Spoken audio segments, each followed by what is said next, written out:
Buenos días, ¿cómo la pasaron? Bien. Hola, Tony. Bien, muy bien también. Con el nieto. Bueno, siéntense, por favor. El día de hoy vamos a hablar de dos temas, además de la cápsula de Mujeres en la Historia con Noemí. Vamos a hablar de los ingresos tributarios. Está con nosotros Antonio Martínez, que es el titular del SAT, y también Gary, el licenciado Gary, ¿cómo se dice? Geví Joar Flores, administrador general del Servicio de Administración Tributaria. Son muy buenos números para el 2024. Y por otro lado, se cumple un año de Mexicana de Aviación. Entonces está aquí con nosotros el general Leobardo Ávila Bojorquez. Él es el director de Mexicana de Aviación y nos va a platicar de la cantidad de vuelos, pasajeros que ha tenido Mexicana y de los proyectos para el futuro.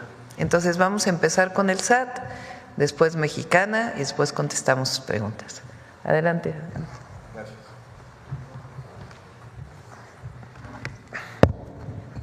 Muy buenos días a todas y a todos. Con su permiso, presidente. El día de hoy vamos a exponer los ingresos tributarios netos del 1 de enero de 2024 a la última fecha, que es el 23 de diciembre de este año. La siguiente, por favor. Listo. Los ingresos del gobierno federal se dividen en dos rubros, que son los ingresos tributarios y los ingresos no tributarios. Los ingresos tributarios del 1 de enero al 23 de diciembre de 2024, como lo pueden ver en pantalla, ascienden a 4.9 billones de pesos. Esto es 445.284 millones de pesos más que el año pasado. En términos reales, 5.0. Y los crecimientos que han tenido mayor impacto ha sido el IEPS, con 180,000 millones más, y el impuesto sobre la renta con 159,000 millones más. También el impuesto al valor agregado ha tenido un muy buen desempeño, ha habido un muy buen consumo interno y también IVA de importaciones. El otro rubro es no tributarios. No tributarios hoy en día está en 576,994 millones. Los ingresos tributarios representan el 90% de los ingresos del gobierno federal. Ahora bien, el total de ingresos al 23 de diciembre de este año representan 5.4 billones de pesos. En relación al 2023 hay un crecimiento de 316,000 millones de pesos. La siguiente. En la lámina pasada se muestran los ingresos en relación al 2023. En esta lámina se muestran los ingresos, tanto tributarios como no tributarios, en relación con la Ley de Ingresos de la Federación.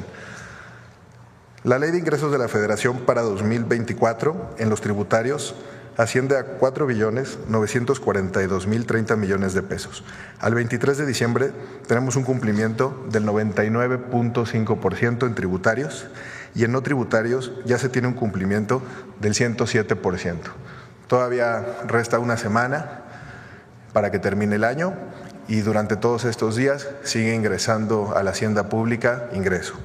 El total de ingresos, tanto tributario como no tributario, ya está en 100.2% al 23 de diciembre de 2024 y el observado es de 5.493.006 millones de pesos.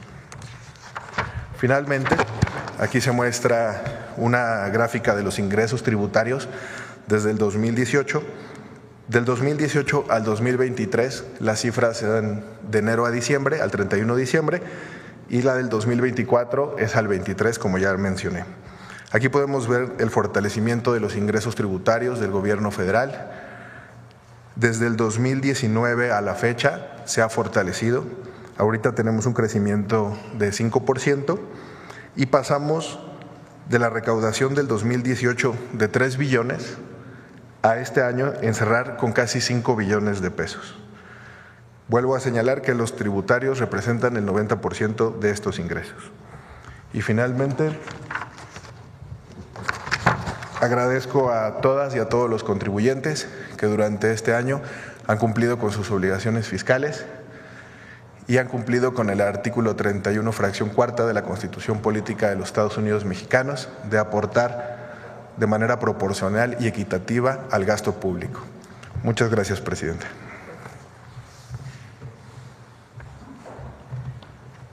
Bueno, vamos con Mexicana y luego comentamos. Adelante. Su permiso, señora presidenta. Muy buenos días a todos y a todos. Es un honor estar aquí con ustedes y poderles compartir lo que es Mexicana, quiénes somos y qué hemos hecho en este año de operaciones. La siguiente, por favor.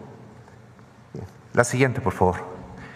Bien, aquí lo importante es quiénes somos en Mexicana. Mexicana, tenemos nosotros una gran responsabilidad de preservar el gran legado que significa Mexicana. Lo más importante, la identidad de Mexicana, la aerolínea del Estado mexicano se fundamenta en 3 pilares fundamentales. El primero de ellos, que está enfocado, que Mexicana no solo conecta ciudades, une corazones que laten con el orgullo de ser mexicanos, es decir, es la aerolínea del pueblo de México. El segundo pilar permite sentir la conexión con nuestra cultura y llevar a cabo toda esa conectividad a los destinos que vuela Mexicana, promoviendo los valores culturales de México. Y el tercer pilar, volar con Mexicana, es tomar el puente hacia la grandeza de nuestro destino para fortalecer nuestro México, a nuestra nación. Precisamente eso nos permite a nosotros humanizar la marca de Mexicana y brindar la experiencia de un vuelo excepcional. La siguiente, por favor. ¿Qué hemos hecho a lo largo de un año con Mexicana? Pues Mexicana se ha sumado al esfuerzo de forma activa de la industria del transporte aéreo comercial. Y obviamente presenta una temporalidad en la cual Mexicana se ha unido para fortalecer esa conectividad. En ese sentido, en esta parte del desarrollo Mexicano a lo largo de un año, estamos considerando nosotros cerrar el 2024 con más de 382,000 pasajeros. En esa temporalidad Mexicana lanzó en Semana Santa, estuvimos muy orgullosos de haber transportado más de 30,000 pasajeros. Posteriormente, en la temporada de verano, superamos esa meta al transportar más de 43,000 pasajeros. Y finalmente estamos muy entusiasmados con este mes de diciembre, sobre todo con nuestro propio aniversario, de superar más de 52,000 pasajeros en este mes, de transportarlos a los diferentes destinos, generar esa conectividad y dar esa oportunidad a los mexicanos que puedan reunirse con sus familiares. Aquí lo más importante es que también Mexicana en octubre inició una estrategia comercial a través de Mexicana Cargo Service, con lo cual nosotros en esos 2 meses y medio de inicio de esta estrategia comercial hemos transportado más de 110,000 kilos de bienes y servicios de carga entre el aeropuerto del AIFA a Tijuana, el AIFA, lo cual se ha permitido generar mayor actividad comercial en ese rubro. Y aquí también lo importante es que a través de las propias estrategias del gobierno federal para incentivar el consumo interno se han reactivado la economía y eso ha permitido que mayores mexicanos puedan viajar y puedan tener esa sensación de la conectividad que ofrece Mexicana. Aquí lo importante también es mencionar que las rutas que presentan mayor factor de ocupación de Mexicana son Tijuana, Tulum, Mérida, Ixtepec y Ciudad Victoria. Estas 2 últimas rutas precisamente no había, antes del inicio de operaciones de Mexicana no había una conectividad y Mexicana está haciendo posible conectar mexicanos hacia estos destinos, principalmente el Istmo de Tehuantepec, que fue abandonado ya por un cierto tiempo por aerolíneas que no volaban hacia ese destino. Y durante este año, el principal grupo de pasajeros transportados se encuentran entre los 25 a los 44 años, pero también entre los 45 y 64 años. ¿Qué quiere decir con esto? Que más mexicanos de la población económicamente activa están prefiriendo volar con Mexicana. Y el 55% pertenece al género masculino y el 45% al género femenino. Aquí destaco también que Mexicana ofrece precios competitivos con un valor de 20% menor que otras aerolíneas o del propio mercado. La siguiente, por favor. La estadística operacional de la aerolínea del Estado mexicano: durante su primer año de operaciones estaremos realizando más de 7,217 vuelos, acumulando más de 9,367 horas y recorrido más de 6 millones de kilómetros. En el tercer trimestre del 2024 tuvimos un incremento del 14% en las operaciones y del 26% en los kilómetros volados, manteniéndose esta tendencia al alza por este cuarto trimestre. En el mes de octubre, como ya lo mencioné anteriormente, Mexicana inició el cargo service con los números ya que tenemos aquí, y lo más importante es que en el próximo 2025 Mexicana ampliará sus destinos de carga hacia Guadalajara, San José, Mérida y Tulum, con lo cual estaremos transportando bienes y servicios hacia estos lugares. Y estamos proyectando en el 2030 tener un 3% de participación en el mercado nacional a través de esta estrategia comercial. De la mano con el AIFA, Mexicana, a cual es nuestra base principal de operaciones, ha contribuido con el 6% de pasajeros que emplearon el Aeropuerto Internacional Felipe Ángeles para sus viajes.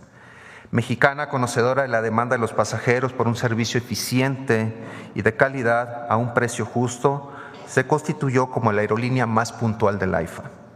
Durante este año, alcanzando una puntuación del 90% de confianza entre los pasajeros que han volado con nosotros, en lo que destaca, como mencioné anteriormente, la puntualidad, la limpieza de nuestros equipos, pero lo más importante, la calidad en el servicio que ofrece Mexicana. La siguiente, por favor. Mexicana avanza de manera firme hacia el futuro y con la incorporación de los aviones Embraer, que son de los 190, 195 de última generación E2, siendo el enfoque de la aerolínea del Estado mexicano un enfoque innovador, vanguardista y en el compromiso de ofrecer una experiencia de vuelo excepcional a un precio justo y competitivo. Las aeronaves de la familia 2 son diseñadas con tecnología avanzada, de alta eficiencia, lo cual maximiza la comodidad de los pasajeros mientras reduce significativamente los costos operativos, contribuyendo a la sustentabilidad, lo que son los compromisos del propio Estado mexicano para reducir las emisiones del carbono. Sus capacidades permitirán impulsar el propio desarrollo nacional, la reactivación económica, al tener una conectividad regional y también ampliarnos a Norteamérica, Centro y Sudamérica en el futuro.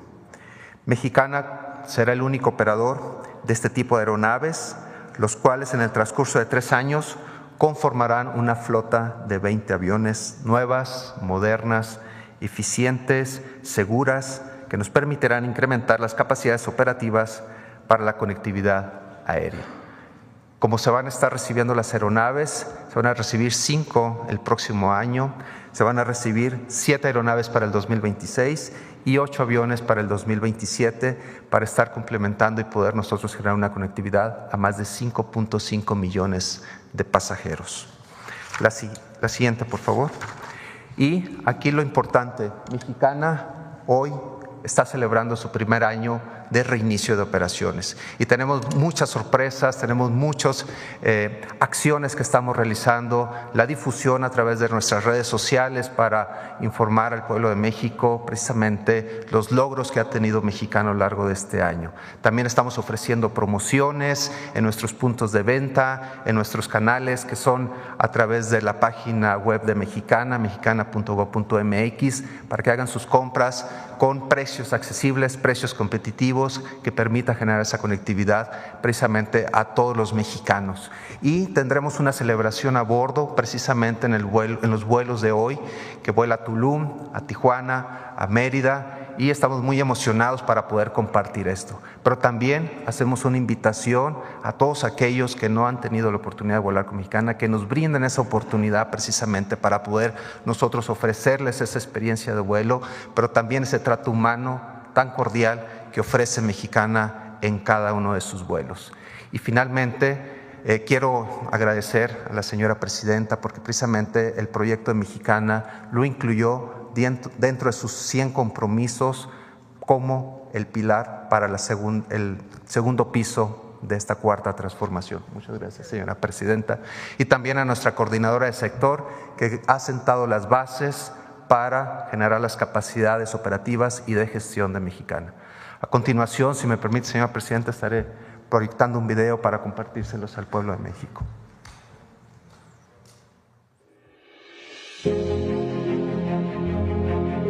La primera vez nunca se olvida. En 1921, Mexicana escribió la primera página en la historia de la aviación en México. Y eso nunca lo olvidaremos. Por primera vez, el sueño de volar se cumplió, despertando en cada mexicano la ilusión de conectar destinos, personas, momentos, historias.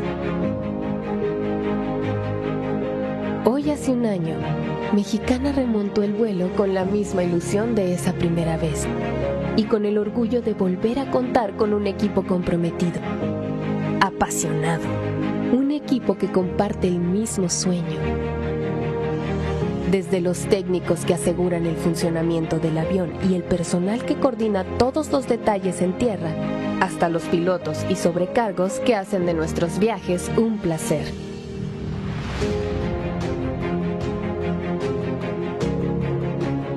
Mexicana cumple un año cruzando de norte a sur y de costa a costa los cielos del país, llegando a 18 destinos con más de 7,000 vuelos, llevando y trayendo miles de recuerdos, de encuentros, de besos, de abrazos.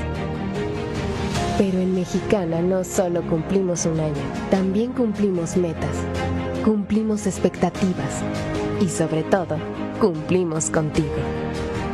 Porque tú eres nuestro motor, seguiremos extendiendo nuestras alas para recibirte y cuidarte como la primera vez. En cada vuelo, en cada ruta,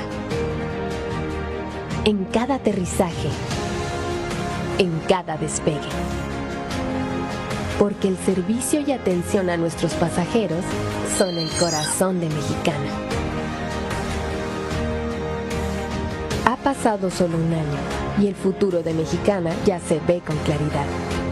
A partir de mayo de 2025, despegará nuestra nueva flota de aviones Embraer, equipados con la más avanzada tecnología y diseñados para ofrecer mayor comodidad y eficiencia en cada vuelo.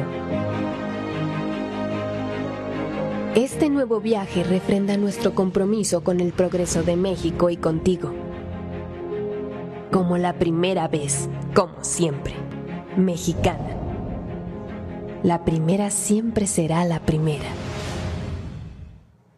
Pues muchas gracias a todos por preferir Mexicana y es cuanto, señora presidenta.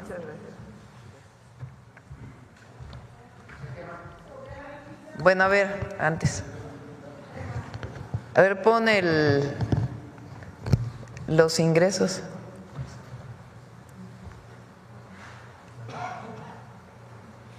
La que sigue, que es mejor todavía. Fíjense, ¿cuánto implicaría subir un... A ver, déjale el ISR, regrésale donde está separado. Ahí.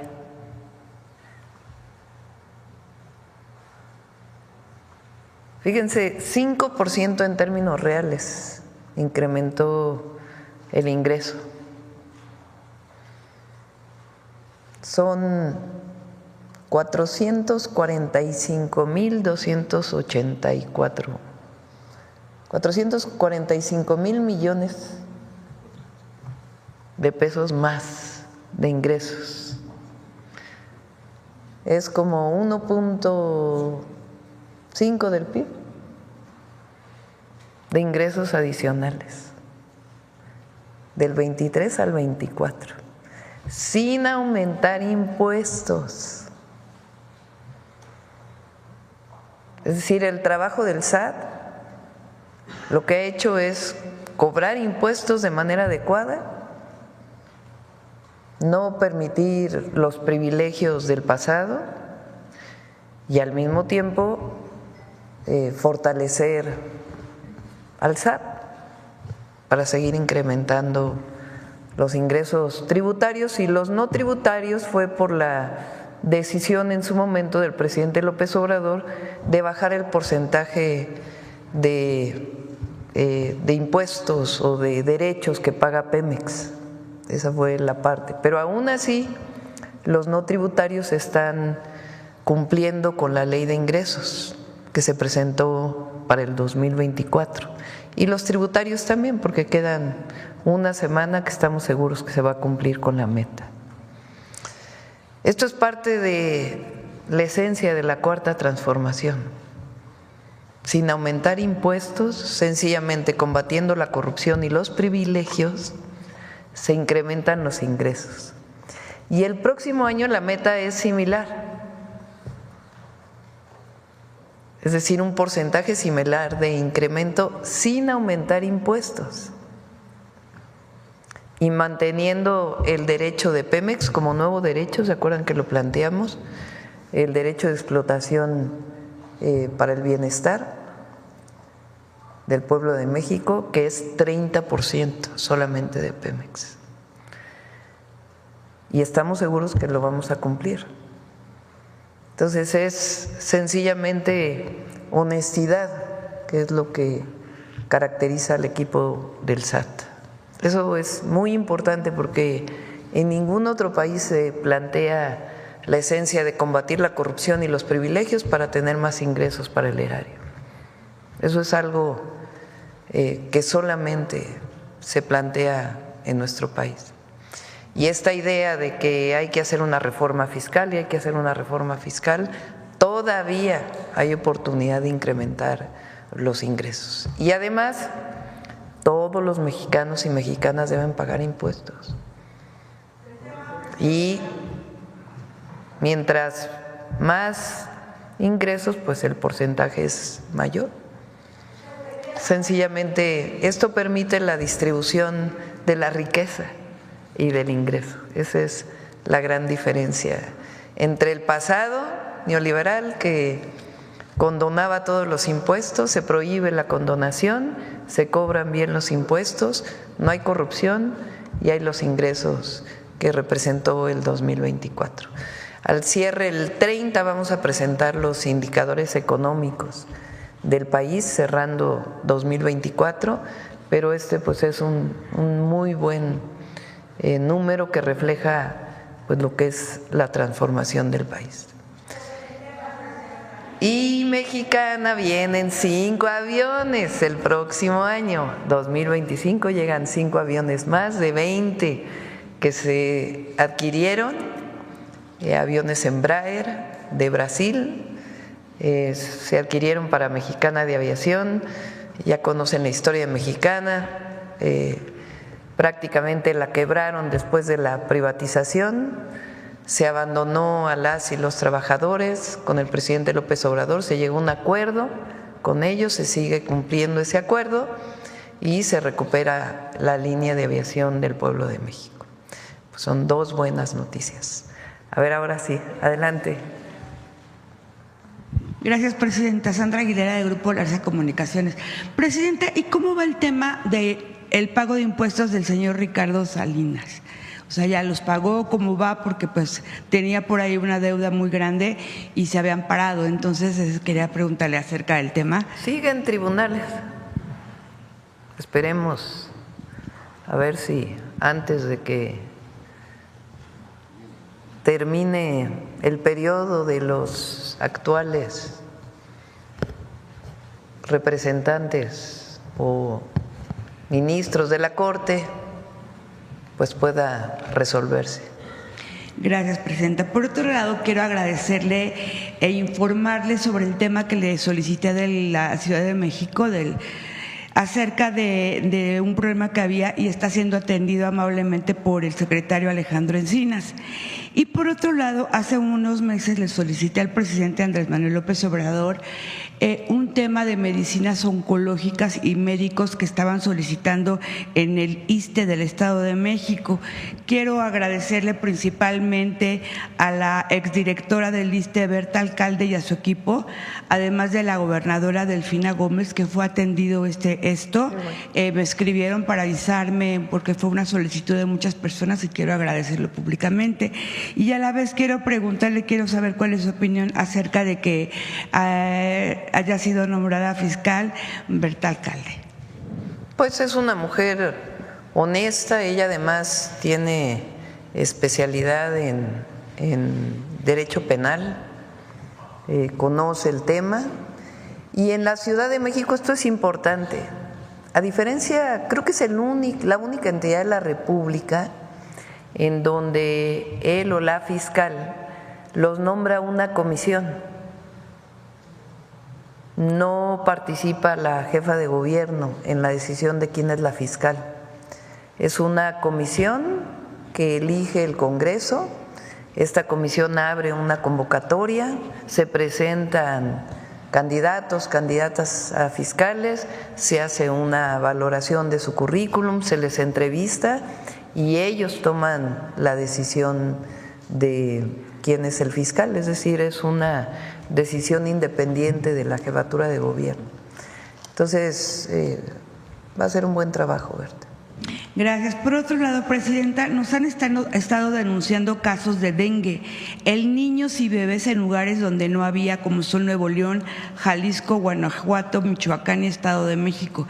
Hay investigaciones que afirman que en los próximos años, por la crisis climática y la mayor movilidad de la población, el dengue aumentará un 97% en 1939, principalmente en Brasil y México. En la página del Gobierno de México encontramos datos en el panorama epidemiológico del dengue que hasta la semana 49 del 2024 las estadísticas de casos de dengue por entidad federativa dicen que ya se extendió por casi todo el país y no solo en zonas tropicales ni tampoco se trata del clima.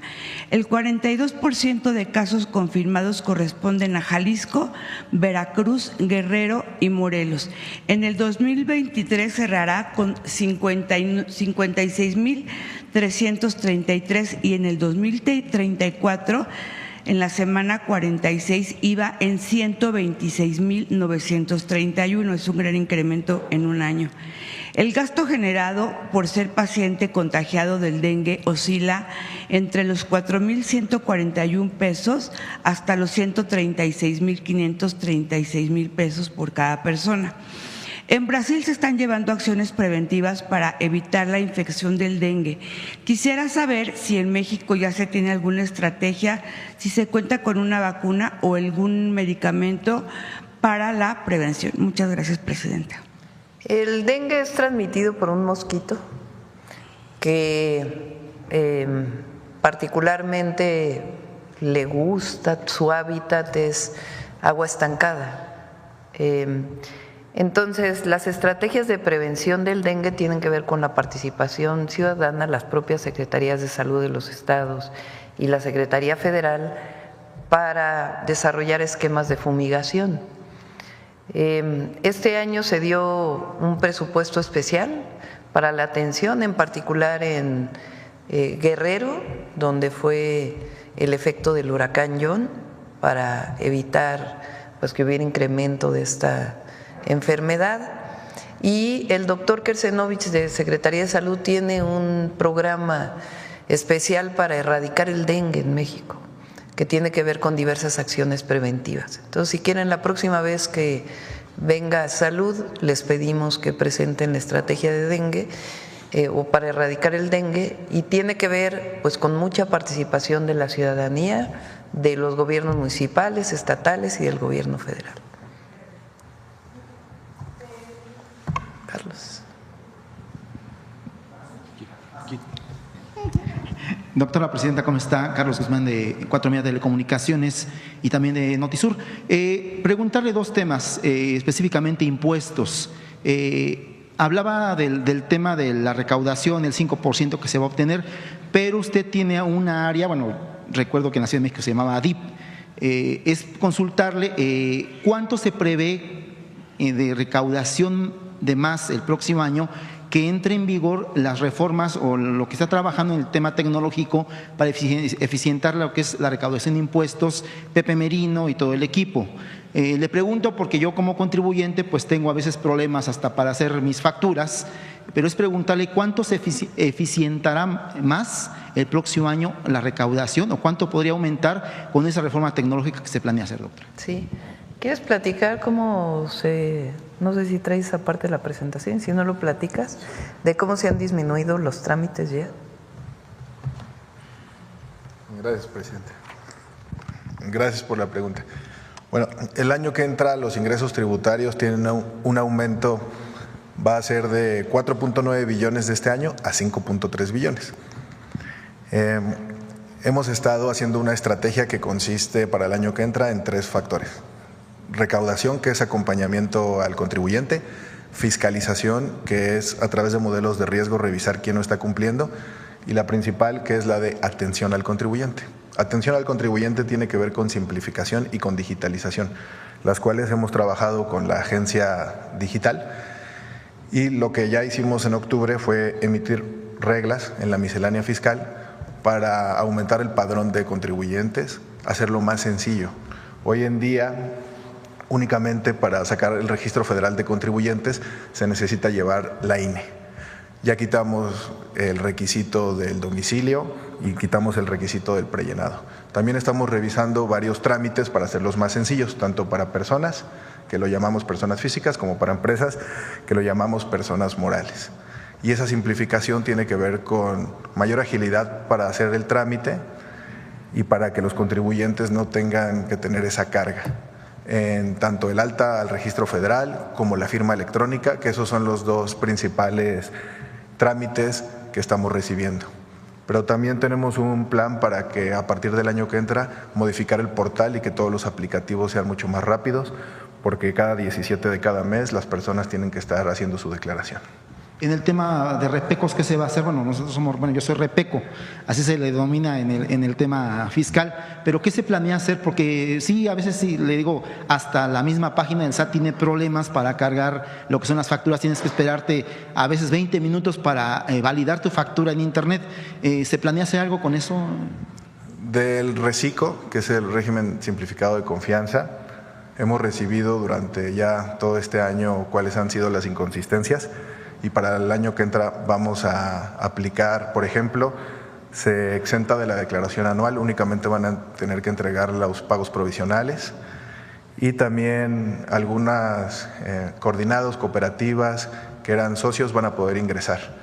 Pero todos los temas de tecnología los estamos trabajando para que los contribuyentes sea mucho más fácil poder ingresar. De hecho, la semana pasada ya subimos un simulador para la declaración de personas morales, ya está prellenada. Quedan 8 semanas para que las empresas en marzo empiecen a declarar, pero ya lo podrían hacer a partir del 1 de enero. A partir del 1 de enero pueden revisar ya la prellenada y a partir del 1 de marzo pueden pagar la anual. Gracias. Y doctora, finalmente, pues usted el día previo a Navidad publicó en el Diario Oficial de la Federación pues 2 decretos, obviamente el tema que tiene que ver con el tema de lo que se va recaudando, de lo que es el presupuesto de egresos de la Federación e ingresos para el próximo año. Y también publicó lo que es esta reforma que se mandó a hacer respecto a los trabajadores de aplicación.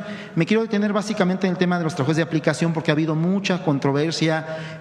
No sé si la organización que maneja a estos repartidores ha mencionado varias cuestiones que son ciertas, no son ciertas, no sé qué nos pueda decir de esto, de que les van a quitar dinero, de que van a bajar los empleos en las aplicaciones, todo ese tipo de temas. Es básicamente el llamado que haría usted a los trabajadores, ya que esta ley pues tiene, si no me recuerdo, 120 días para entrar en vigor, y todo parece indicar que a partir del 1 de enero el IMSS va a efectuar un modelo piloto, plan piloto, como lo hizo con las trabajadoras del hogar, para obviamente pues adecuar lo que es los sistemas, y también que las dueños de aplicaciones puedan incluir a los trabajadores en el Seguro Social. Básicamente serían esos dos temas, doctora. Muchas gracias. Sobre el primero, en efecto, publicamos la ley de ingresos, el presupuesto de egresos de la Federación y también el cambio constitucional de organismos autónomos, que se dejaron venir toda clase de, yo no diría críticas, sino mentiras relacionado con todos estos temas. Por ejemplo, se dice ya en algunos medios que son, o algunos personajes que ni vale la pena mencionarlos, que bajó el presupuesto en salud. No bajó el presupuesto en salud. El presupuesto en salud ahora está en el IMSS Bienestar, porque ya no hay INSABI. Entonces ahora sale en el IMSS Bienestar. Entonces, si uno lo compara con el año anterior, pues no es comparable, a menos que uno sume las distintas partidas en donde se encuentra el presupuesto de salud, y tienen que incluir el IMSS Bienestar. ¿Que bajó el presupuesto en educación? No bajó el presupuesto en educación, ni en educación superior, ni en media superior, ni en educación básica. No hay disminución del presupuesto en educación. Que bajó el presupuesto en agua potable, ya lo explicamos varias veces. En el 2024 se cerraron proyectos estratégicos del presidente López Obrador. Para el 2025 inician los nuevos proyectos estratégicos y se requiere un tiempo para hacer los proyectos ejecutivos, y va a irse incrementando a lo largo de los años el presupuesto de agua potable. Que disminuyó el presupuesto de seguridad, falso. Es decir, el presupuesto de egresos de la Federación sí disminuye el déficit, pero garantiza la operación del gobierno y además los programas de bienestar, los nuevos programas de bienestar, educación, salud. Hay más presupuesto para vivienda de lo que había en el 2024 y además obras estratégicas que hemos planteado que se van a desarrollar: trenes, carreteras, proyectos de agua potable, y el gasto o la inversión en infraestructura es poco menos que el año anterior, pero mantiene un porcentaje muy importante y se reduce el déficit de manera muy importante, en casi 2 puntos del PIB. En la ley de ingresos, pues como bien lo plantea Antonio, estamos considerando un ingreso importante y tiene que ver adicional, y tiene que ver no con aumentar impuestos, sino con 2 ejes principales. Uno, eficientar, digitalizar y mejorar la recaudación a partir de mecanismos que faciliten a quien paga impuestos el pago de impuestos. Y lo segundo, y la propia fiscalización que debe hacer el SAT.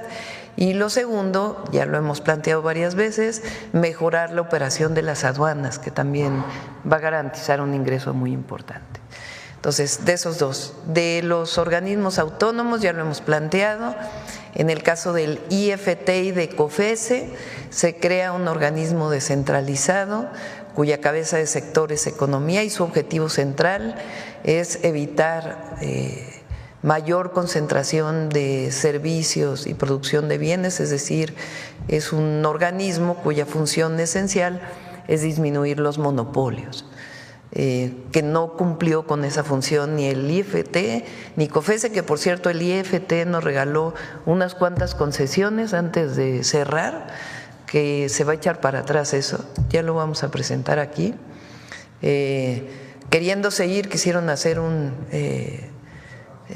exactamente, un albazo, pero no va a proceder. Ya vamos a explicar lo que hicieron. Y por otro lado, entonces se hace un organismo descentralizado, mucho más pequeño, que no tiene las grandes erogaciones que tenían en el pasado y que va a cumplir con su función, y que a diferencia del pasado, que lo único que querían era evitar el monopolio de las empresas públicas, hoy recupera CFE y Pemex su característica de que no son monopolios por ser empresas públicas en el 28 constitucional. En el caso del INAI se abre un área especial en la Secretaría Anticorrupción y de Buen Gobierno, que ya va a venir también Raquel a explicar cómo se incorpora todo lo que se requiere para la transparencia, y vamos a fortalecer la transparencia en el gobierno, entre otras áreas. La Comisión Reguladora de Energía, la CRE, que realmente con muchos problemas, hoy pasa a ser parte de la Secretaría de Energía, un órgano desconcentrado que va a tener a su cargo los permisos, y viene una ley secundaria también para poderlo garantizar. Se ha estado planteando que el autoritarismo ya llegó al país por haber desaparecido los órganos autónomos. Falso, absolutamente falso. Si fuéramos un gobierno autoritario, pues no habría ni libertad de expresión, ni libertad de reunión, ni libertad de manifestación, y hoy hay pues grandes libertades en nuestro país. Entonces esas tres, entre otras muy importantes que fueron publicadas en días recientes. Y la otra pregunta era sobre… sí, para las y los trabajadores de aplicaciones. El esquema en que entran al Instituto Mexicano del Seguro Social es diverso dependiendo de cuántas horas trabajen. No se obliga, porque es lo que están diciendo, que ahora necesariamente se tengan que trabajar 8 horas diarias. Es falso. Es un esquema en donde, de acuerdo con las horas que trabajan, es lo que tiene que cotizar la empresa para que puedan tener seguridad social. ¿Qué ventajas tiene ahora? Pues que cubre seguro de accidentes con el Instituto Mexicano del Seguro Social, van a tener derecho a la seguridad social y también a cotizar para que en su momento puedan contribuir para su pensión. Es decir, es un trabajo que ahora tiene seguridad social, a diferencia del pasado, y cualquier duda que puedan tener, pues va a estar la Secretaría del Trabajo para poder responder a cualquier duda a las y los trabajadores de aplicaciones. Es para beneficio de las y los trabajadores y no implica ni cierre de empresas, ni cierre de puestos de trabajo, ni mucho menos, sino sencillamente mejoras en un trabajo que no tenía garantía de seguridad social, y además un trabajo riesgoso porque muchos utilizan motocicleta, bicicleta, caminando o el propio automóvil, y genera riesgos a la hora de transportar, pues pasan muchas horas en los distintos vehículos para poder llevar las mercancías.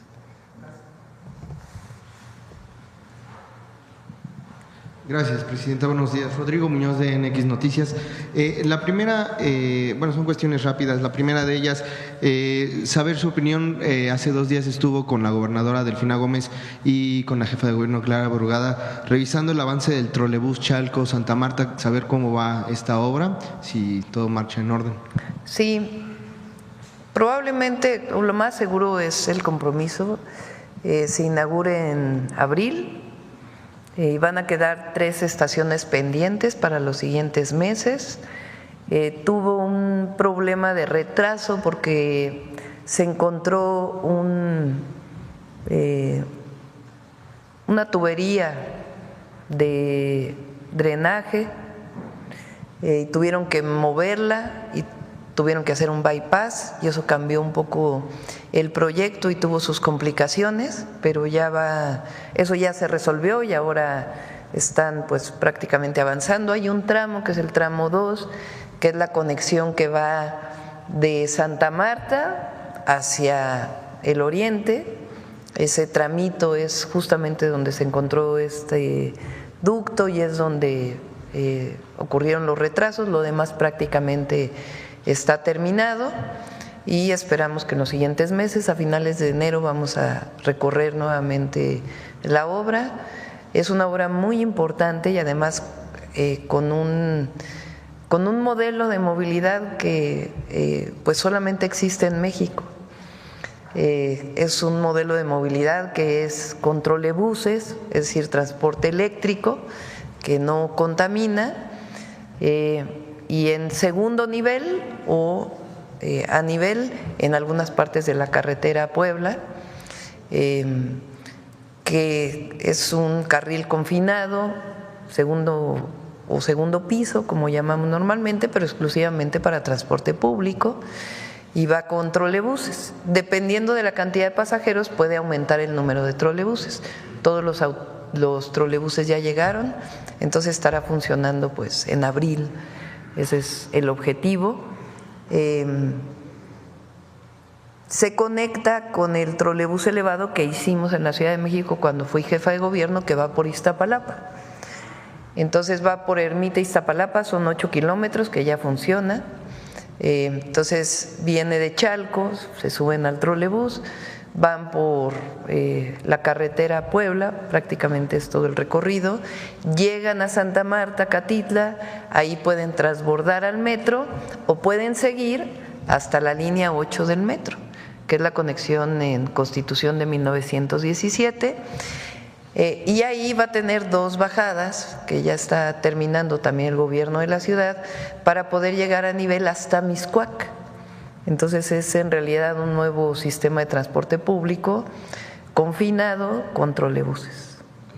El segundo, conocer su opinión.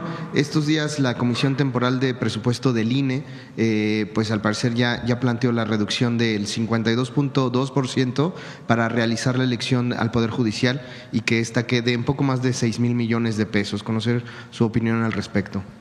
Me solicitaron una reunión, probablemente, bueno, los vamos a recibir, nada más hay que ver la fecha con la presidenta a principios de enero. Quieren hacernos un planteamiento del presupuesto, nosotros seguimos con la misma idea. Ellos tienen que hacer público, porque el INE pues es una institución que opera con recursos públicos, entonces ellos tienen que hacer público en qué van a destinar los recursos y cuántos recursos se necesitan de acuerdo con ellos en la elección al Poder Judicial. Nosotros fueron 7,000 millones de pesos lo que se le destinó en el presupuesto de egresos de la Federación, y ellos tienen que decir en qué van a utilizar esos 7,000 millones y si requieren más, por qué requieren más. Entonces eso es lo que espero que planteen, no solamente en una reunión que tendremos, sino también pues que lo hagan público, que el pueblo de México conozca en qué se destina el presupuesto de los 7,000 millones o más que requieran para la elección. Mientras no se haga público y no se conozca en qué, pues es muy difícil saber por qué requieren más de 7,000 millones de pesos para realizar la elección. Rápidamente conocer su opinión. En las últimas 48 horas se detuvo al menos a 4 integrantes importantes de este grupo criminal conocido como Los Chapitos en Sinaloa, así lo detalló el mismo secretario de Seguridad, y fueron asegurados también 7 narcolaboratorios en el estado. Saber si recibió un reporte por parte del secretario y conocer más o menos cómo va la situación ahí. Sí, él ha estado informando en Sinaloa y en todas las entidades de la República. Estamos llevando a cabo la estrategia que planteamos desde que entramos al gobierno, que consiste en 4 ejes, como lo hemos planteado. El primero es la atención a las causas. ¿Qué quiere decir esto? Atender principalmente a las y los jóvenes de nuestro país, y eso es con acceso al empleo, acceso a la educación, acceso a una opción de vida distinta a la que significa la violencia. Que ningún joven en México tenga que optar por la violencia o acercarse a un grupo delictivo, porque esa es una opción de muerte, no es una opción de vida. Se promovió mucho, ahora quizá ya no tanto, pero durante un periodo muy grande se promovió mucho series de televisión, haciendo apología de los grupos delictivos, como si ser parte de un grupo delictivo te llevara a una vida de lujos, con una visión además relacionada con las mujeres como objetos. Y esta visión que hace apología de los grupos delictivos, pues puede generar en algún joven la idea de que si se acerca a un grupo delictivo va a tener una opción de vida como esa. Y en realidad, pues lo que es una opción de muerte, porque lo que es ponen en riesgo su vida acercándose a una práctica ilícita. Entonces, lo que nosotros queremos es que ningún joven tenga como opción acercarse a un grupo delictivo y que vea que esa es una opción de vida que no le garantiza nada, más con una apología del dinero, como si tener dinero fuera lo máximo en la vida. Y nosotros siempre hemos planteado que evidentemente hay que resolver las condiciones materiales mínimas de una familia, de una persona, y para eso estamos, y para eso es que haya empleo, que haya buenos salarios y que haya acceso a todos los derechos, pero el dinero no es la felicidad, ni mucho menos, sino una opción de vida acercándose al amor, a todo, el amor a la naturaleza, el amor a los semejantes, el amor a la familia, el amor como una opción de vida y no la violencia. Eso es atender a las causas y eso tiene que ver con el programa Jóvenes Construyendo el Futuro, con más escuelas, con Jóvenes Construyendo el Futuro, con las becas, pero también con una visión de valores construidos a partir de una vida distinta que tiene que ver con la cuarta transformación. Eso es atender las causas. Lo segundo, pues, es el fortalecimiento de las instituciones de seguridad, en particular a nivel federal de la Guardia Nacional. Pero los estados también tienen que fortalecer a sus policías y los municipios a sus policías municipales. La tercera es la inteligencia y la investigación, que es lo que estamos fortaleciendo ahora. Por eso el cambio en la Constitución, para que la Secretaría de Seguridad y Protección Ciudadana tenga más facultades de investigación e inteligencia que lleven a la judicialización, a diferencia del pasado, donde durante la guerra contra el narco había ejecuciones extrajudiciales. Lo que nosotros queremos es que se cumpla la ley y que haya justicia. Entonces, la inteligencia y la investigación sirven para el Estado de Derecho, para que se detenga al delincuente que comete un delito, se judicialicen esos delitos. Y finalmente la coordinación. Ahora en Sinaloa pues hay coordinación entre la Sedena, la Marina, que ya existía, pero ahora hay más coordinación, la Secretaría de Seguridad y Protección Ciudadana y las propias fuerzas estatales. Entonces eso es lo que nos va a permitir seguir avanzando en la construcción de la paz. Además, en otros estados de la República estamos trabajando en este programa de construcción de la paz que se desarrolla con lo que presentó aquí la secretaria de Gobernación, de ir casa por casa buscando a las familias para poder, en las zonas de mayor incidencia delictiva, darles una opción de vida distinta. Entonces, eso es lo que está pasando en Sinaloa. En este momento, la decisión fue que se fuera el secretario de Seguridad a Sinaloa para poder hacer esta coordinación. Él sigue allá por unos días y se dejan sentadas las bases, pues, de la estrategia de construcción de la paz en Sinaloa. Gracias, Presidenta. Y ya por último, nada más conocer si en estos días ya de fin de año le ha dado tiempo de avanzar en el libro que nos había comentado que estaba escribiendo. Sí. Gracias. Ya me faltan 15 días. Fueron 3 meses de gira. Fueron, ¿qué? Junio, julio, bueno, la mitad de junio, julio, agosto, bueno, 3 meses y medio. Ya voy en septiembre. Entonces espero poderlo terminar, pues yo creo que los primeros días de enero. Y ya, pues, a ver si alguien se interesa en publicarlo. Se llama Diario de una transición histórica. ¿Quién más? A ver por acá. Gracias, Presidenta. Mariana Madrid, de Albavisión. Precisamente de los decretos que se publicaron el 24, la Secretaría del Bienestar publicó las zonas de atención prioritaria del Gobierno federal. Se consideran 1,345 municipios que viven en pobreza extrema, marginación y zonas rurales. Pues preguntarle en qué zonas se tienen más detectados estos municipios, si hay algún estado, y pues cuál va a ser la estrategia para que en 2025 sean menos municipios los que viven en pobreza extrema y marginación. La estrategia tiene que ver con los programas de bienestar, que como he dicho son más de 800,000 millones de pesos en programas de bienestar, que muchos de ellos ya son derechos establecidos en la Constitución. Siguen los adversarios, increíble, ¿se acuerdan aquello que dijo Fox? Que yo repetí mucho en la campaña, como si los programas de bienestar representaran apoyo a flojos. Así lo decía con otra palabra, que no voy a repetir. Ayer estaba viendo varios de los comentócratas que les encantan las redes sociales, diciendo que el año que entra vamos a repartir dinero a los flojos. No han entendido que las y los mexicanos tienen derechos.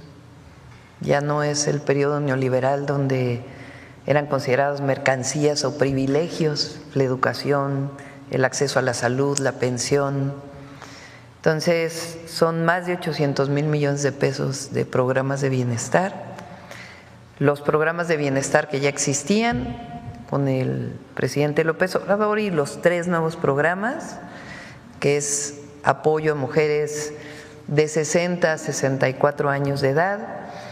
En las poblaciones indígenas es 60 a 64 y en el resto de las poblaciones es 63 y 64 para las mujeres y después vamos a ir a 60, 61 y 62.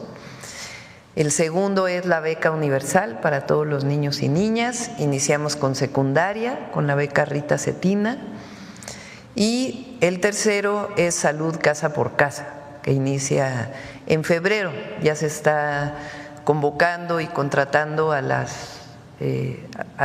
los trabajadores y las trabajadoras de la salud que van a trabajar en este programa.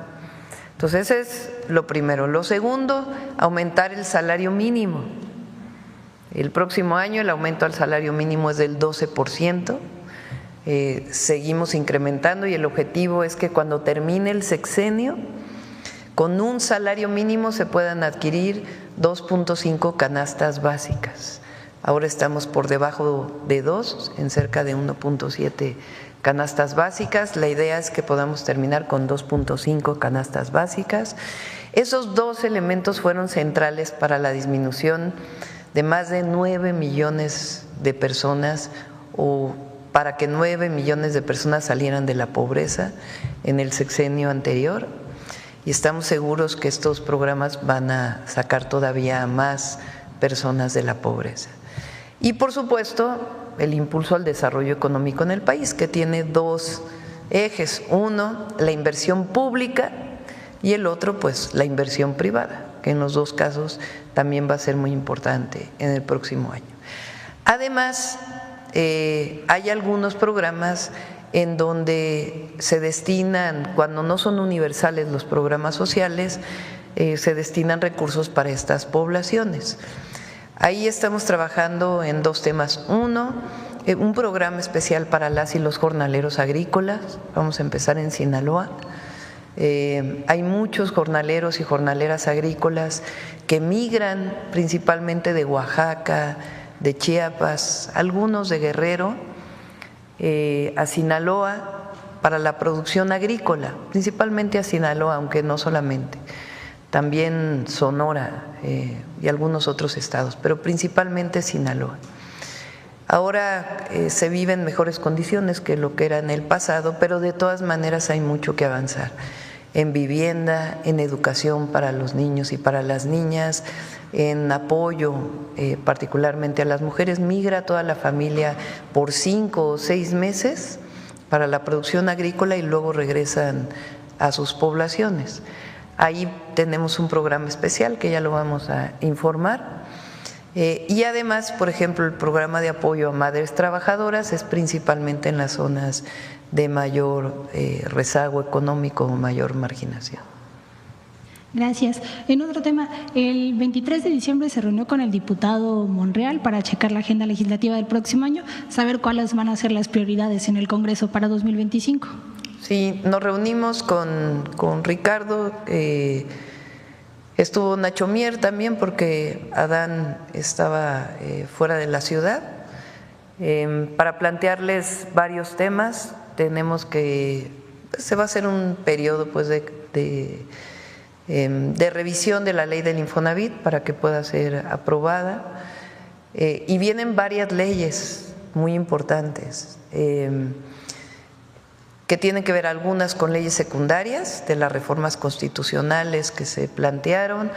En su momento viene la ley para que no haya reelección, la reforma constitucional para que no haya reelección, y en contra del nepotismo también.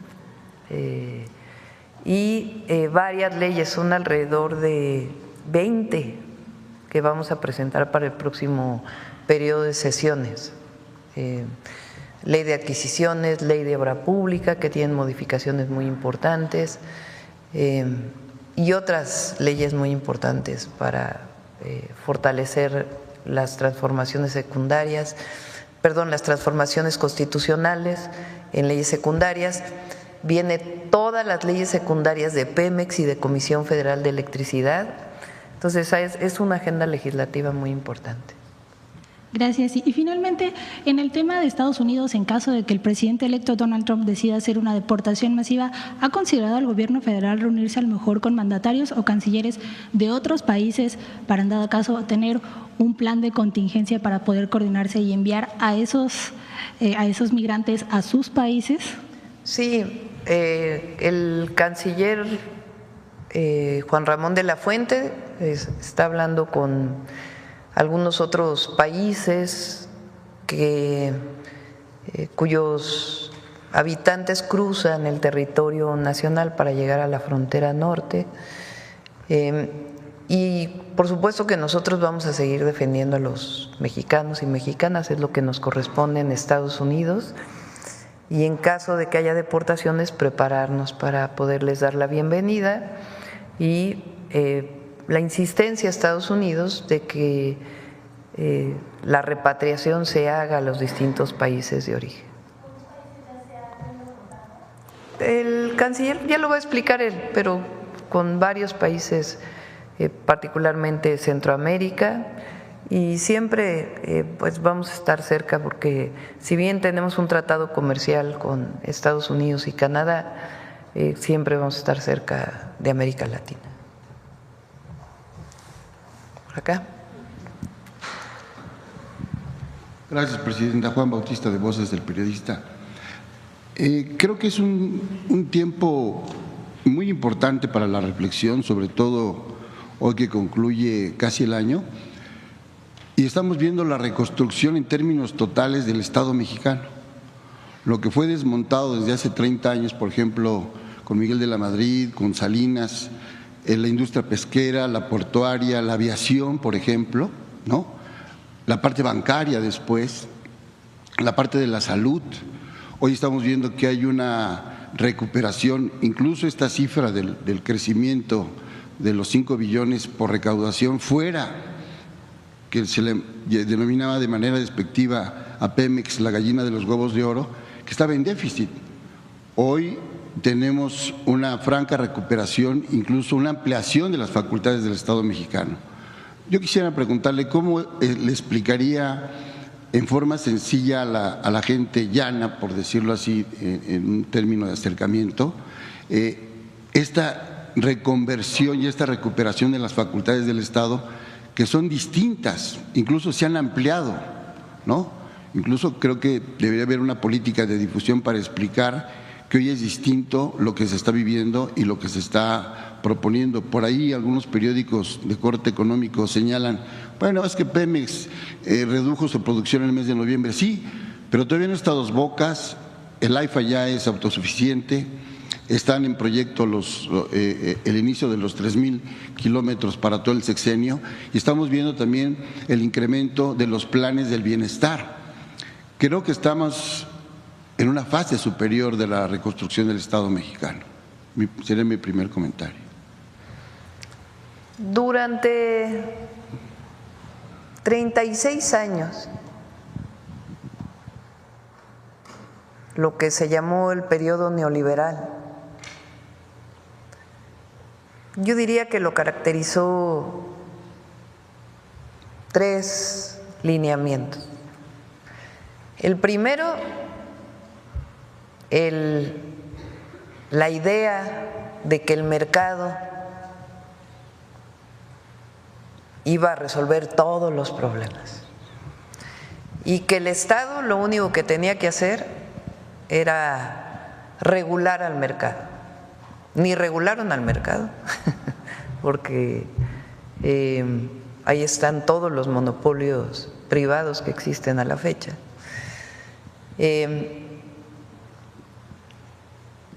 Y lo que consideramos nosotros como derechos los convirtieron en mercancías.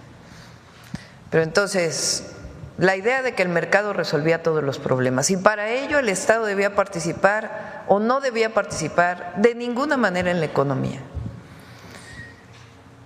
Producto de esta visión, remataron las empresas que a los mexicanos les había costado esfuerzo, recursos, construir. Se remataron cientos y cientos de empresas que pertenecían a las y los mexicanos: minería, teléfonos, aviación, cemento, acereras, fertilizantes, petroquímica. Pemex y CFE hasta el 2013 acabaron por privatizarlas prácticamente, convirtiéndolas en empresas productivas del Estado, dejando de ser públicas. Esa fue la primera. Ni siquiera era una idea de los que llegaron, sino era una idea, que es el segundo punto, traída por los organismos internacionales, Banco Mundial, Fondo Monetario Internacional, en la idea de que para disminuir la deuda de México pues había que vender todas las empresas y que el mercado se encargara de distribuir los recursos y el Estado solamente a regularlos. Entonces, la venta de las empresas, el remate de las empresas y de los recursos naturales. Segundo, la idea que venía de fuera, ni siquiera era una idea propia. Y tercero, la corrupción vinculada con ello. Porque cuando se hizo después de la crisis del 94, que se echaron la culpa entre Salinas y Zedillo de quién era el responsable, pero en realidad no rescataron a los deudores, sino rescataron a la banca. Pero además rescataron a muchos que no rescataron, a muchos que ni siquiera merecían ser rescatados, sencillamente con una corrupción enorme, que lo describe muy bien el presidente López Obrador en su primer libro, que el otro día lo mencionaron aquí, del Fobaproa, y también en el libro Gracias, entre muchos otros. Entonces, durante todo ese periodo, ¿qué ocurrió? Mayor pobreza, incremento en la desigualdad, crecimiento del número de millonarios en México, pérdida de número de espacios educativos, la caída, el destrozo del sistema de salud.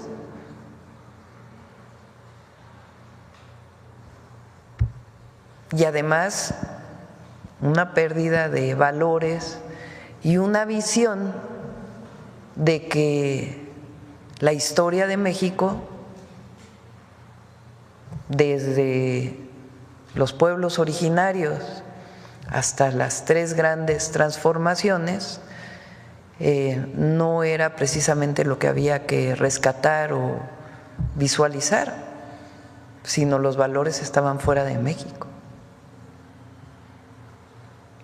Hasta que en 2018 fue el propio pueblo quien decidió que se había agotado ese modelo y que inició un nuevo modelo que le llamamos la Cuarta Transformación, que está sustentado en una recuperación primero de la historia y los valores, que le llamamos el humanismo mexicano, sustentado en los pueblos originarios y en la fecunda historia de México.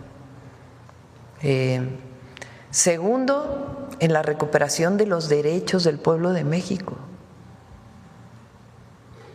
Tercero, en vez de rescatar a los de arriba, destinar los recursos al pueblo, por el bien de todos, primero los pobres. Y lo que pasó en estos 6 años con el presidente López Obrador, además del rescate del Estado mexicano y sus funciones, es que además de la visión se dieron resultados. Ahí están todas las obras de infraestructura, trenes, carreteras, puertos, aeropuertos, líneas aéreas, pero además lo más importante, 10 millones, casi 10 millones de mexicanos salieron de la pobreza. Y esta visión de que erradicando la corrupción y los privilegios iba a ser suficiente para destinarlos al pueblo de México y al desarrollo. Entonces, pasamos del modelo neoliberal a la economía moral, a la Cuarta Transformación y a la recuperación de los derechos del pueblo de México. Es una visión completamente distinta y además se dan resultados. Aumentó el salario, se decía que si aumentaba el salario iba a haber inflación, falso. Que si aumentaba el salario no iba a haber inversión extranjera, falso. Que si, porque todos aumentaron impuestos en el pasado. Zedillo aumentó impuestos, Fox aumentó impuestos, Calderón aumentó impuestos, Peña aumentó impuestos y nunca tuvieron la recaudación que hay ahora, porque había privilegios y corrupción. Eso es lo que no han acabado de entender los adversarios. Y es lo que plantean, que tenían la idea de que iba a llegar al gobierno su servidora y que iba a romper con el presidente López Obrador. Esa era su ilusión. Pero si venimos del mismo movimiento, de la misma visión, por lo menos 24 años luchando juntos. Entonces, ¿cómo vamos a romper en lo que creemos? Pero además vamos a dar más resultados. Gracias por esa respuesta muy puntual, histórica y cultural, Presidenta. El otro tema tiene que ver con el regresarle los derechos y la identidad, su acción cultural a los pueblos originarios y a los pueblos indígenas, en este caso a los tarahumaras y a los raramuris, a los que acaba de visitar, que son acciones históricas. El periodista Fernando Benítez tiene una obra muy amplia de 5 tomos que llama Los Indios de México. Y en el 5.º tomo se refiere en una muy buena crónica a su viaje a la Tarahumara. Entonces dice, no se han dado cuenta que son los criollos, los nuevos criollos, los que siguen explotando el indígena, que sigue perdido en el tiempo. y que independientemente de que les puedan hacer justicia, si es que algún día llegue algún buen gobierno, eso lo dice de manera textual, se requiere de más apoyos, porque se han encargado de que no tengan una instrucción. Tenemos, a diferencia de otros países, se están reconsiderando otras lenguas y otros gremios indígenas que no estaban como en el padrón oficial, ¿no? Yo le preguntaría, así como se inició con los rarámuris y con los tarahumaras, ¿cómo se está concibiendo los planes con las otras etnias? Por ejemplo, los tzetzales, los otomís, los purépechas, ¿no? ¿Cómo iría enfrentando esos desafíos con estos grupos que también históricamente fueron marginados y que muchos en algún momento, bueno, los zapotecas, por ejemplo, también, ¿no? Los mazatecos, ¿no? Dieron luchas desde la independencia y la revolución también, y que fueron, o los otomís, o la gente que está en Guanajuato, que fueron olvidados por la historia oficial, ocultados, ¿no? El segundo planteamiento. Bueno, primero es la reforma constitucional del artículo 2, que se reconoce a los pueblos originarios y afromexicanos y comunidades. Se llama como sujetos de derecho, es decir, con plenos derechos. Antes de esta reforma, un pueblo originario no era sujeto de derecho. Si un pueblo, digamos en términos jurídicos, presentaba ante la Corte alguna controversia, no podían presentarlo porque no eran sujetos reconocidos como tales. Y hoy se les reconoce. Ahora tenemos que avanzar en ello. ¿A través de qué mecanismos? El presidente López Obrador generó un mecanismo que se llama los planes de justicia. ¿Qué virtud tienen los planes de justicia? Que se elaboran con los pueblos. No es una imposición de fuera de lo que uno supone que es la justicia para un pueblo, sino es elaborado por ellos mismos en coordinación con el gobierno. Y un elemento central es la devolución de las tierras y el derecho al agua. Lo que hace el presidente López Obrador con el pueblo yaqui, entre otros, es devolverles 45,000 hectáreas, o casi 50,000, ya no sé al final cuánto fueron, a ver si me ayudan,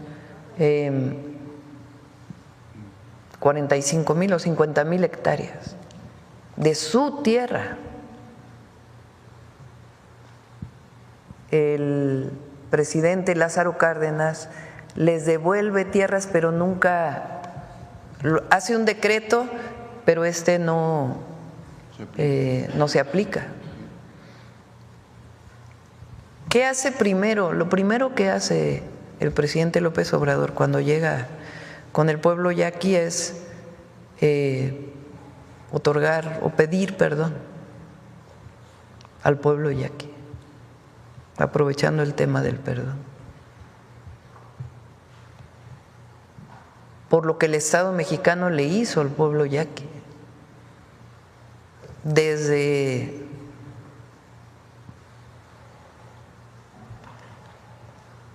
en particular con Porfirio Díaz, donde hubo aniquilamiento, esclavitud. El libro de México Bárbaro de John Reed explica cómo él se hace pasar por un hacendado en Yucatán para conocer la esclavitud, porque él conoce que hay esclavitud todavía en México y no lo creía, viene a Yucatán y se hace pasar por un hacendado y ve la esclavitud de los mayas y los yaquis en aquella zona. Entonces, lo primero que hace el presidente es pedir perdón por las atrocidades del Estado mexicano en contra de los yaquis. Y a partir de ahí se construye una nueva relación con el pueblo yaqui. Decía yo que ahora que estuve ahí es quizá la primera vez, bueno, es evidentemente la primera vez que una presidenta está ahí, pero el pueblo yaqui no permitía que las mujeres estuvieran en la enramada. Y ellos en su escrito dicen, el pueblo de México decidió elegir a una mujer como presidenta de México. Lo digo como muchas transformaciones que están ocurriendo. Pero lo que se hace es construir un plan de justicia y se devuelve tierra y derechos de agua, que es lo indispensable. En otros lugares ha costado más trabajo porque tienen que ponerse de acuerdo también entre ellos para poder construir el acuerdo con el gobierno. Pero vamos a seguir trabajando en los planes de justicia.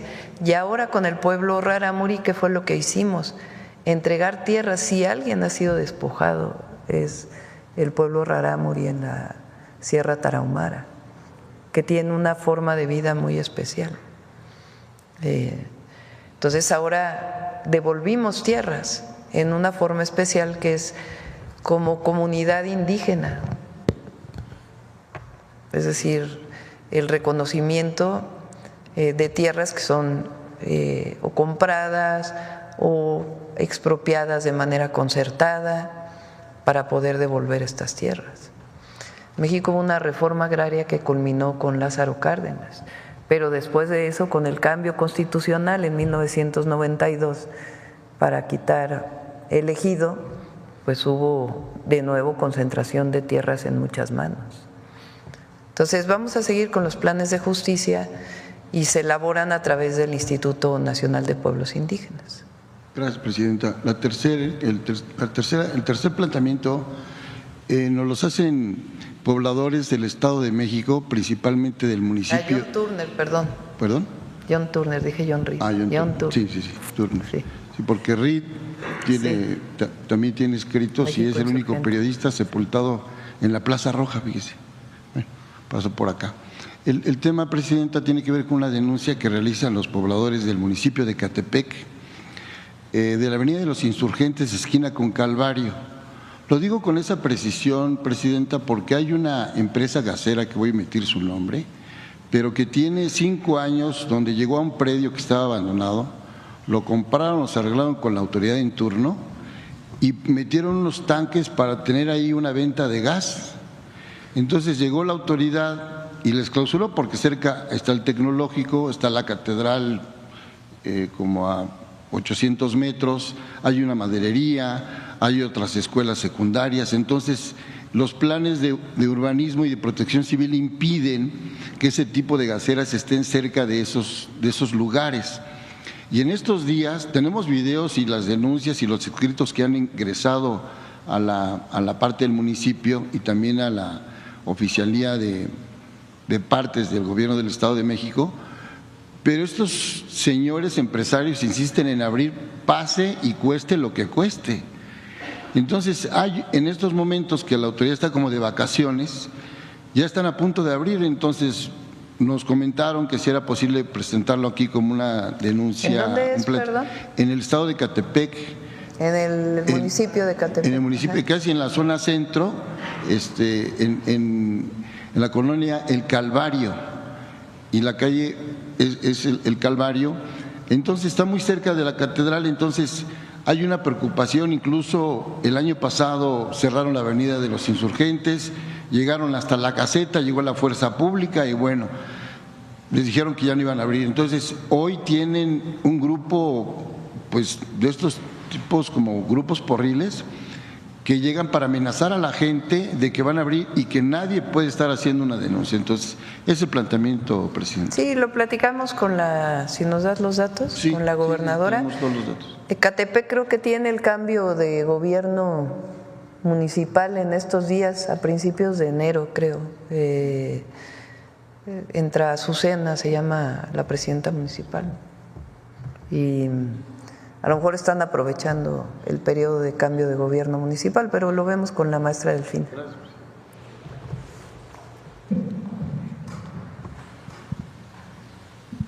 Buenos días, Presidenta. Manuel Aletsi Ramírez, de Grupo Sin Línea y El Político en las Redes. Aprovechando que está el titular del SAT y se ha tocado el tema de impuestos, en Navidad un empresario aquí ya citado se tomó el tiempo para hacer una felicitación navideña, si se puede llamar, para decir que los políticos tienen como favoritos la inflación y los impuestos para robarle a la gente a pesar de no brindarle seguridad. Esto porque lo traigo a colación, para pedirle a usted su posicionamiento de cuál es la visión del cobro de impuestos y cómo se implementan para garantizar la seguridad y qué balance tiene de 2024 con respecto a la seguridad. Y ahorita tengo otra para el titular del SAT. No voy a entrar en polémica con este empresario. Por varias razones. Él tiene que pagar impuestos, como cualquier mexicano y mexicana. Es lo que dice la ley, porque muchas veces hablan de Estado de Derecho, pero a la hora que le corresponde a una u otra persona cumplir con la ley, pues no, esa no se aplica para quien pide Estado de Derecho. Entonces ese caso está en tribunales y tiene que resolverse. Los impuestos son una manera de redistribución. ¿Cómo se podría financiar la educación pública? ¿Cómo se financia el acceso a la salud pública?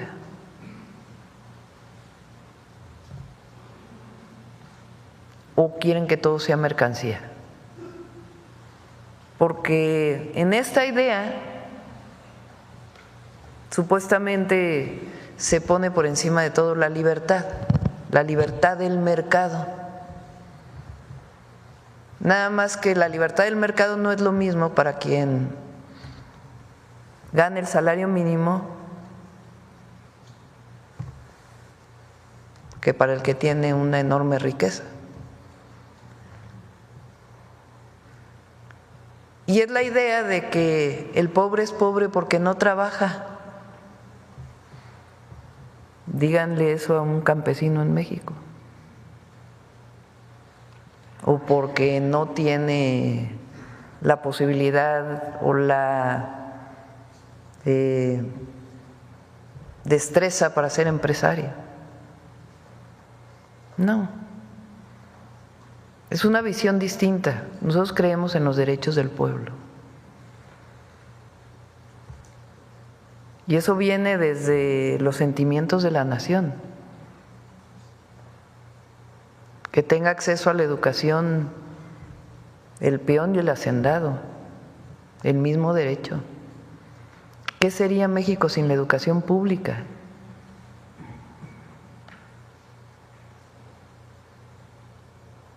Entonces es una visión distinta. Entonces, qué bueno que haya visiones distintas. Para eso hay democracia y para eso hay libertades para poder expresar esta visión. Pero los impuestos que son progresivos de acuerdo con la Constitución, pues hay que pagarlos. Los paga el que va a la tienda y paga IVA. Los paga el asalariado de acuerdo a lo que establecen las leyes. El empresario también tiene que pagar impuestos. Es un asunto de lo que dice la ley y la Constitución. Entonces, si no se pagan, pues ¿qué se hace? Se recurre a los tribunales. Ahora, muchas veces los tribunales pues están de un lado, no están para hacer justicia, por eso pues la reforma al Poder Judicial, entre otras razones. ¿Perdón? La renovación ya de los jueces. Pues tienen que resolver los tribunales. Vamos a dejarlo a los tribunales. Pero mi posición, que no concuerda con la de él. Pues vamos a ver. Okay, gracias, Presidenta. Y la pregunta para el titular del SAT es si nos puede comentar un poco, yo sé que a lo mejor no tiene cifras concretas, de cuánto se ha recuperado de cobro de impuestos a grandes contribuyentes y si tiene alguna línea contundente para seguir implementando y este fortalecimiento que se ha venido haciendo desde el sexenio pasado y pues poder cobrar mayores impuestos y, como usted menciona, se apliquen para programas sociales y estímulos públicos. Sí, no es cobrar más, sino cobrar. ¿Quieres comentar de grandes contribuyentes? Gracias por la pregunta. De grandes contribuyentes, a la fecha hay 16,172 grandes contribuyentes. Son aquellos contribuyentes que tienen ingresos en su declaración anual de 1,800 millones de pesos. Y también está el sector bancario, que son casas de bolsa, bancos, OFOMES, todo el resto del sector bancario. Cada año emitimos en el mes de enero el programa de fiscalización, que tiene que ver con los 3 conceptos que ya mencioné, que es recaudación, que es el acompañamiento al contribuyente cumplido, la fiscalización y la atención al contribuyente a través de las 161 oficinas del SAT. La recaudación de grandes contribuyentes se divide en 2.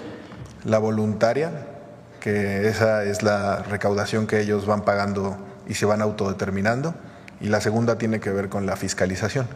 Nosotros lo que buscamos en el SAT y en el segundo piso de la Cuarta Transformación es la cultura contributiva, la cultura cívica contributiva, que toda la gente sepa para qué sirven las contribuciones y por qué se debe de contribuir. No estamos buscando fiscalizar por fiscalizar, se fiscaliza porque hay modelos de riesgo que indican que los contribuyentes, sean pequeños, medianos o grandes, pues aplicaron indebidamente un estímulo fiscal o que están excediendo las deducciones que no deberían de haber hecho. Y eso es lo que estamos haciendo, dando un mensaje a la sociedad para cambiar la mentalidad de cómo se debe de contribuir y que la estructura fiscal de México se pueda fortalecer. Los datos de grandes contribuyentes de este año representa más del 50% de la recaudación nacional total, y eso tiene que ver no únicamente con el impuesto sobre la renta de ellos, sino con las retenciones de sueldos y salarios de todos los trabajadores que hoy en día están en esas empresas. Muchas gracias. Y ya por último, Presidenta, le hago llegar una libretita para sus propósitos de Año Nuevo de parte de Grupos en Línea. Muchas gracias. Se la paso con su equipo. Y feliz año. Gracias, gracias, igual. A ver, ya la última. Buenos días, Presidenta. Norma Ramírez, de Milet, México. Presidenta, su mensaje de empoderamiento y respeto a las mujeres no ha sido claro para algunos diputados locales de Veracruz de Morena, como el presidente de la Jucopo en el Congreso de Veracruz, Esteban Bautista Hernández, quien ha tenido una actitud misógina y se ha negado a colaborar con la gobernadora Rocío Nale y con otros legisladores, como la legisladora Sayula y alcaldesas también. Este legislador no ha tenido unas actitudes de misoginia hacia con ellas. ¿Cuál sería su opinión al respecto? No conozco en particular el caso del diputado que mencionas. Lo he dicho en otras ocasiones. Se puede disentir, no porque no estés de acuerdo con una mujer, significa misoginia o machismo, ¿verdad? La misoginia y el machismo es considerar a las mujeres menos y por esa razón criticarlas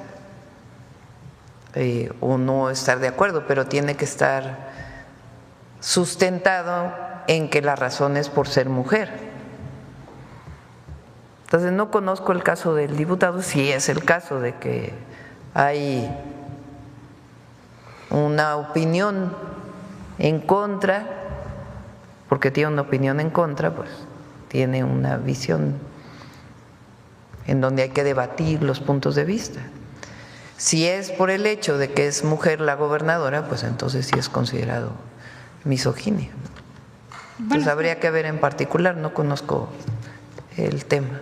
Las llama carentes de conocimientos y no quiere colaborar con la gobernadora. ¿Cómo? Les dice que carecen de conocimientos a las legisladoras. ¿Cómo? A ver otra vez. Carentes de conocimiento. ¿Calificó a una diputada por carente de conocimiento? Ajá. No, bueno, pues sí, debe haber ahí algo de misoginia, ¿no? Bueno, en otro tema, Presidenta, se acercó una familia… Obviamente todo lo que representa el machismo, la misoginia debe ser condenado. Es parte de la discriminación. Y en México tenemos que erradicar la discriminación por cualquier motivo. Entonces, si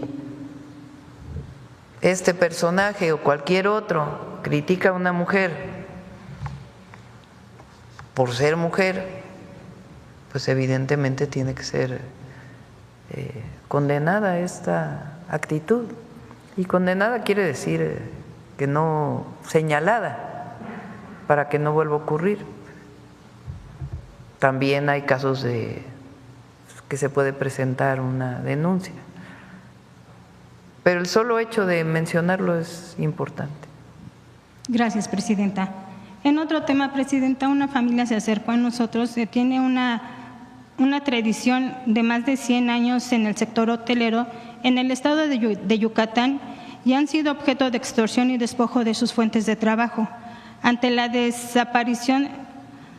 desesperación, le enviaron un plebiscito constitucional al gobernador Joaquín Díaz Mena, en el cual están solicitando protección por parte del estado de Yucatán.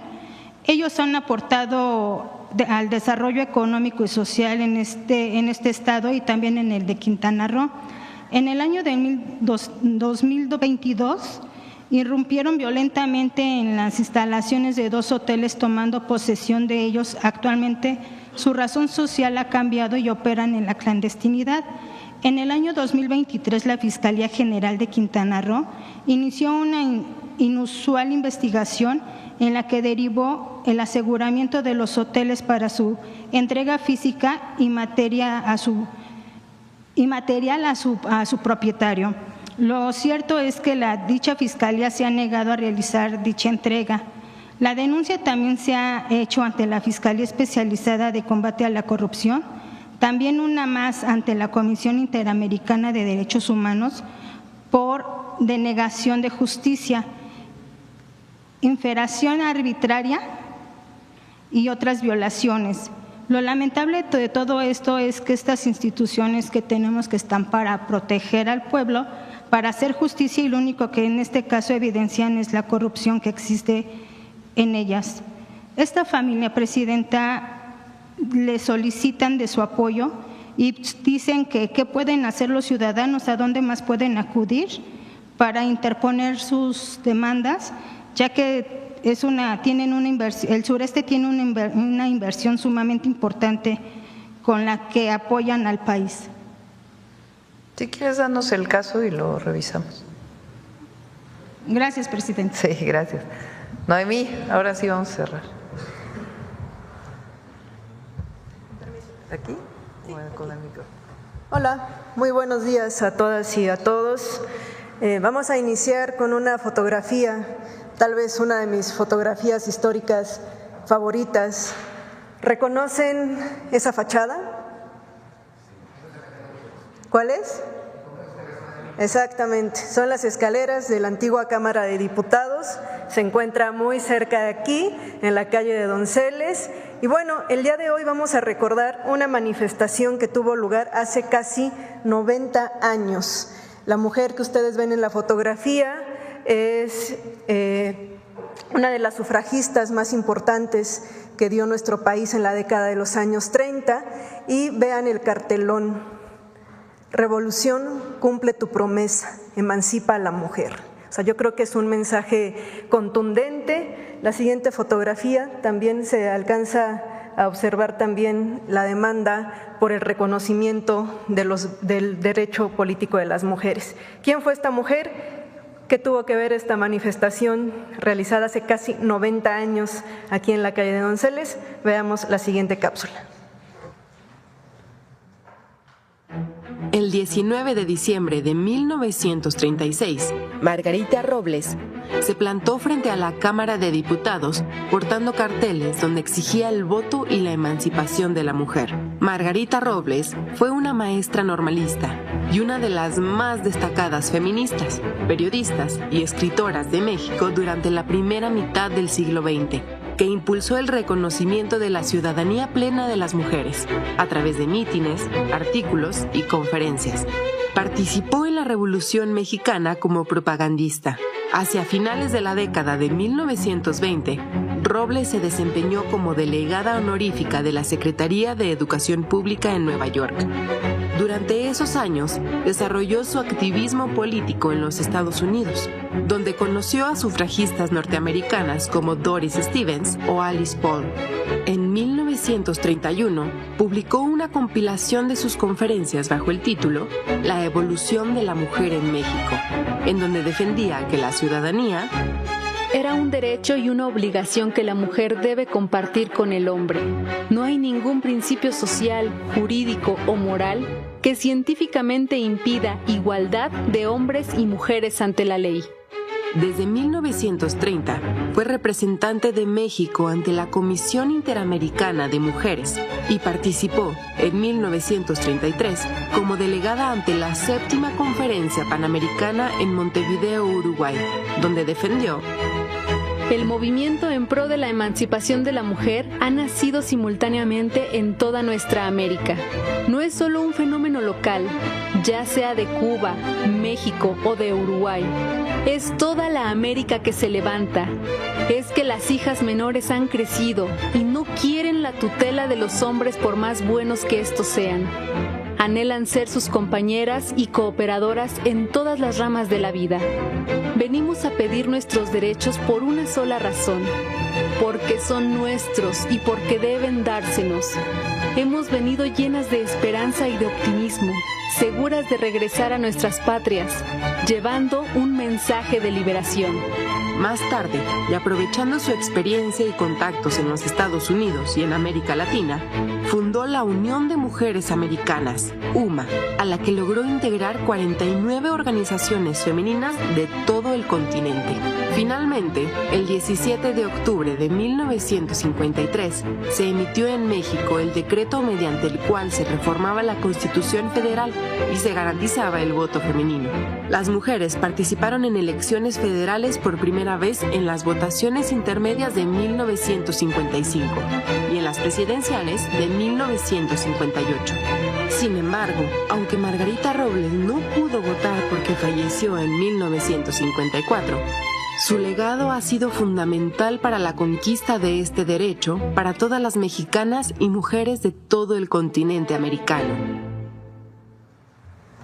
Así es, Margarita falleció hace 70 años, también estamos conmemorando su aniversario luctuoso y pues si dan cuenta, aunque hablamos de Margarita Robles, pues una de sus actividades principales fue liderar y ser presidenta de esta Unión de Mujeres Americanas que congregó la lucha de diferentes países de nuestro continente. Había mujeres de Cuba, Venezuela, Paraguay, Brasil, de Estados Unidos y bueno, referente a esa manifestación realizada el 19 de diciembre de 1936, me gustaría comentar solamente dos aspectos. Obviamente estaba la parte positiva, donde alguna prensa hizo énfasis en esta manifestación, donde pues alababan que estas mujeres mexicanas estaban imitando a las sufragistas inglesas, les hablaba como honorables mujeres de varias agrupaciones femeninas que bueno, se situaron afuera de la Cámara de Diputados para la exigencia al reconocimiento de sus derechos políticos, pero como también en todo aspecto y como escuchábamos hace un momento, pues estaba la parte negativa. En la experiencia de una de estas mujeres que se apostaron afuera de la antigua Cámara de Diputados, su testimonio dice: los diputados empezaron a desfilar. Unos pretendían no vernos, otros se descubrían respetuosos, los amigos nos decían frases de encomio, viejos revolucionarios que pasaron lanzaban exclamaciones de júbilo y de aliento, y un individuo se atrevió a comentar: pero todas son feas, habían de traer muchachas bonitas. ¿Okay? Entonces también pues estuvieron recibiendo pues algunos comentarios misóginos en cuanto a las manifestaciones o mítines que se desarrollaron. Y les decía yo, algo muy importante, esta manifestación tuvo lugar hace casi 90 años, imagínense, la lucha de las mujeres pues ha estado presente durante pues toda la construcción de nuestro país como nación. ¿Es cuánto, presidente? Bueno, gracias a todos y todas. Mañana vamos a Jalisco, luego a Nayarit, el domingo a Tlaxcala. Entonces nos vemos mañana y el lunes. Gracias.